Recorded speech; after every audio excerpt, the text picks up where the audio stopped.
안녕하세요. 7월 26일 월요일입니다. 오늘은 이사야 48장 12절부터 22절까지입니다. 제가 읽겠습니다. 야곱아, 내가 부른 이스라엘아, 내게 들으라. 나는 그니, 나는 처음이요, 또 나는 마지막이라. 과연 내 손이 땅에 기초를 정하였고 내 오른손이 하늘을 폈나니 내가 그들을 부르면 그것들이 일제히 서느니라. 너희는 다 모여 들으라. 나 여호와가 사랑하는 자는 나의 기뻐하는 뜻을 바벨론에 행하리니 그의 팔이 갈대아인에게 임할 것이라. 그들 중에 누가 이 일들을 알게 하였느냐? 나 곧 내가 말하였고 또 내가 그를 부르며 그를 인도하였나니 그 길이 형통하리라. 너희는 내게 가까이 나와 이것을 들으라.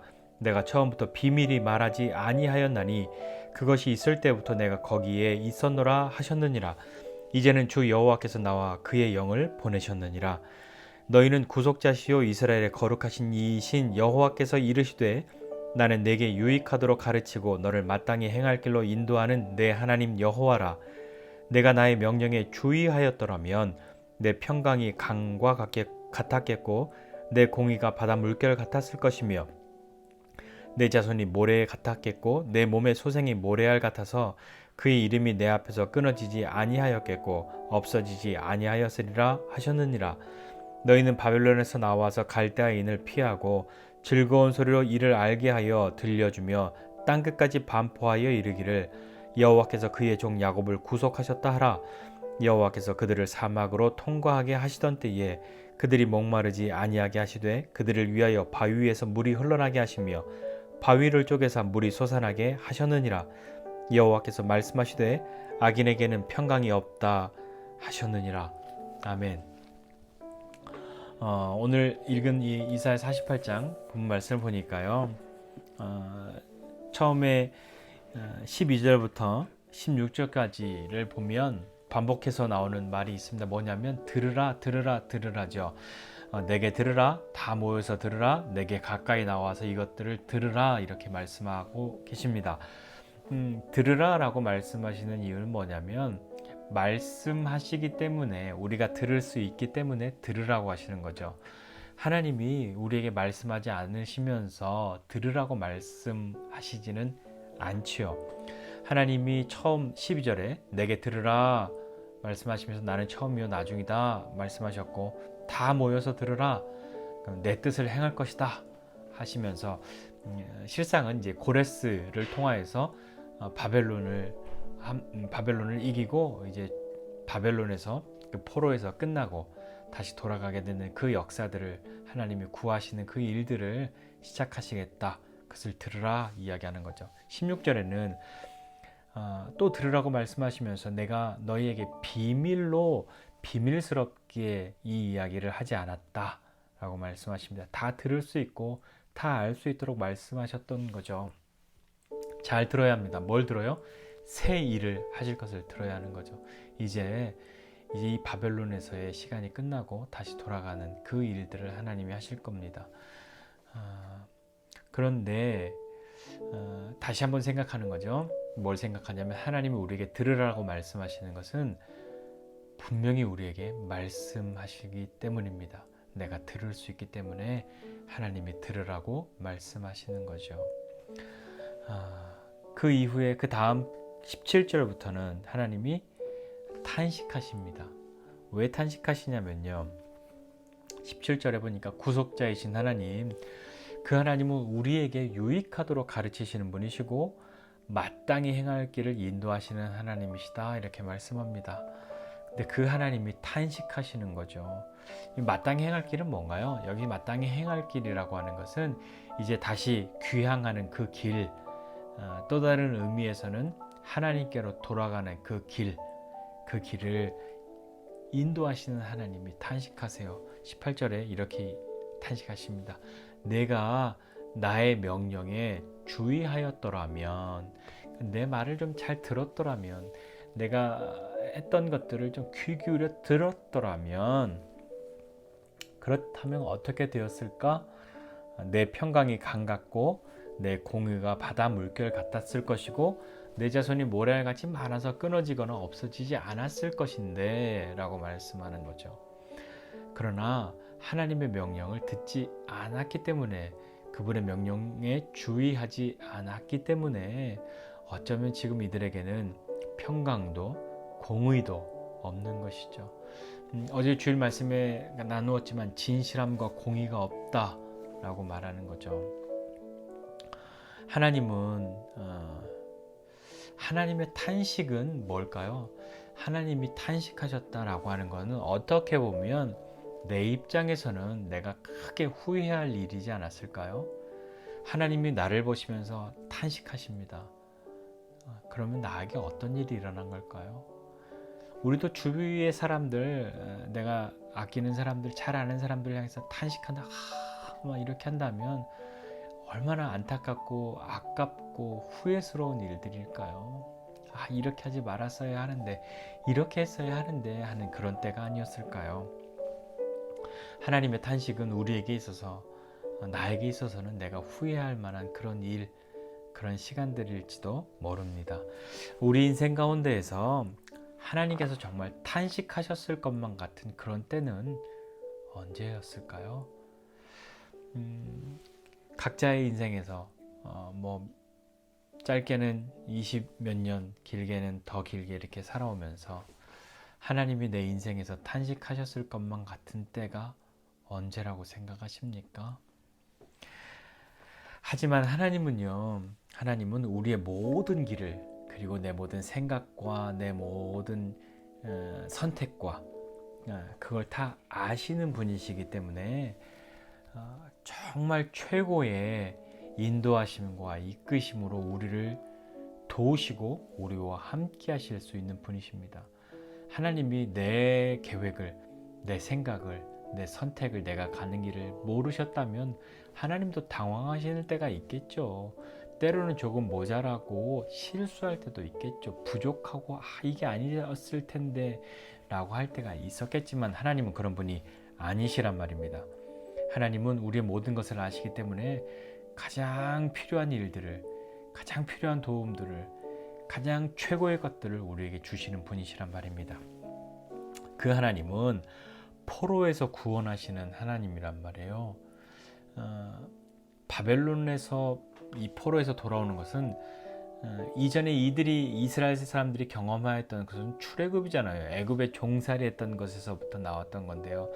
정말 제2의 출애굽과 같은 그런 의미로 다가왔단 말입니다. 20절이에요. 여호와께서 그의 종 야곱을 구속하셨다. 이것을 선전하라. 이것을 외치라. 라고 말씀하고 계십니다. 우리에게 행하시는 하나님의 가장 큰 일은 우리를 구원하시는 일이 아니겠습니까? 그 일을 이루시기 위해서 하나님은 우리가 어디로 가든지 무엇을 하든지 우리와 함께 하시고 인도하시고 이끄시는 그런 하나님이십니다. 21절이요. 그렇기 때문에 그 하나님이 우리가 사막을 가도 함께 하시는 겁니다. 사막에서 목이 말라 가랄 때에도, 심지어 불순종하였을 때에도 하나님은 그들의 그 백성의 필요들을, 그들의 살 길을 인도하시고 열어주신 하나님이시란 말이죠. 목마르지 않게 하셨단 말입니다. 바위에서 물을 내셨어요. 그 반석을 깨뜨리셨단 말입니다. 사도 바울은 이 출애굽에서의 이 반석이 이 이야기를 예수 그리스도라고 설명해 주고 있어요. 반석에서 물이 나왔다. 그 신령한 반석으로부터 다 물을 마셨는데 그 반석이 예수 그리스도이시다라고요. 하나님을 신뢰하고 믿음으로 자신의 삶을 살아가는 사람에게 베푸시는 하나님의 선하심, 그 선하심을 경험하는 것이야말로 정말 그리스도인으로서의 삶을 살아갈 때에 경험하게 되는 놀라운 일이지 않겠습니까? 그러나 하나님은 하나님의 그런 이 마음을 잘 모르고 그릇된 길을 행하기도 하죠. 그러니까 22절에요. 악인에게는 평강이 없다라고 이야기하는 거예요. 악인은 못된 사람, 나쁜 사람으로만 이해할 것이 아니라요. 하나님께서 말씀하시는 것들, 하나님의 명령에 주의하지 않고요. 하나님이 새 일을 행하겠다고, 새 일을 보이겠다고, 시작하겠다고 말씀하신 것을 믿지 않고 자기 하고 싶은 대로 자기 길을 가는 사람들, 악인이란 말입니다. 그들에게는 평강이 없어요. 앞서 계속해서 진실과 공의, 또 오늘 본문에서는 또 평강과 공의, 그것이 있느냐 없느냐의 차이가 큰데 악인에게는 평강이 없단 말입니다. 아무리 많은 것을 소유하고 있고 아무리 많은 일을 한다고 하여도 사람에게 평강이 없으면 얼마나 그것이 의미 없음으로 끝나는 일이 되는 것 아닐까요? 의미 없죠. 평강이 없는데요. 아무리 많이 가졌어도 늘 불안한데요. 어찌 삽니까? 자, 하나님은 오늘 말씀 이제 한번 다시 간추려 보면 하나님은 우리에게 말씀하시는 하나님이에요. 그러니까 들으라고 이야기하신 거죠. 말씀하지도 않으면서 들으라고 말하면 그건 거짓말이거나 뭔가 좀 트릭이 있는 거잖아요. 하나님은 우리에게 말씀하세요. 그래서 우리는 들을 수 있습니다. 또 하나님은 우리의 모든 생각과 시간들을 다 아시고요. 하나님의 명령을 따르지 않을 때에 그때 탄식하세요. 그리고 탄식하시면서 에이 난 널 포기할 거야가 아니라 탄식하시면서 우리를 도우세요. 아이고 이 녀석아. 우리를 도우시는, 그래서 우리가 어디로 가든지 함께 하시고 무엇을 해도 함께 하시고 정말 내 가장 후회스러운 선택, 내가 정말 후회할 만한 선택을 해버린 그때에도 하나님은 우리에게 평강을 주시기 위해서 그분의 일을 하십니다. 역사하시는 거죠.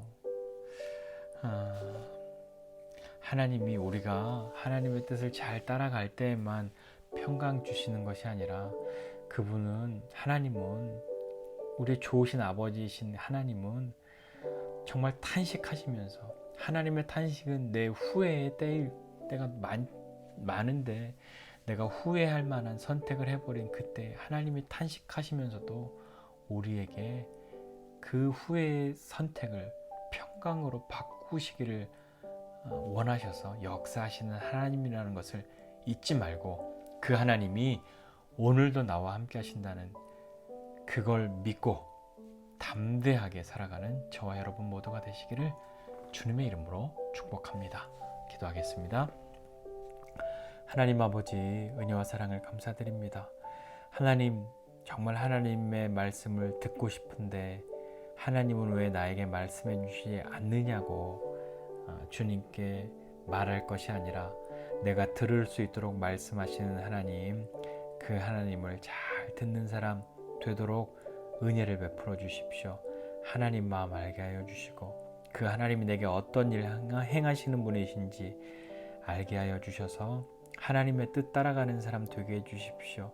우리의 마음의 소원은 거기에 있으나 우리가 연약하고 여전히 교만하고 여전히 범죄하는 것을 즐기기 때문에 하나님이 탄식하실 수밖에 없는 때를 우리가 만들기도 하는데, 하나님이 탄식하시면서 우리를 향하여서 내 명령에 주의하였더라면 하시면서 하나님이 예비하신 모든 것들을 누릴 수 있는 기회를 우리 스스로가 박차버렸을지라도 하나님은 내가 후회하는 그 선택을 하는 그때에도 평강 주시려고 최선을 다해서 어디로 가든 무엇하든 함께 하시면서 사막과 광야에 헤맬 때에도 우리에게 물을 내어주시는 분이시라는 것을 믿고 그 하나님과 함께함이 오늘 우리의 용기 되고 믿음 되게 하여 주시옵소서. 감사드리고 예수님의 이름으로 기도드립니다. 아멘.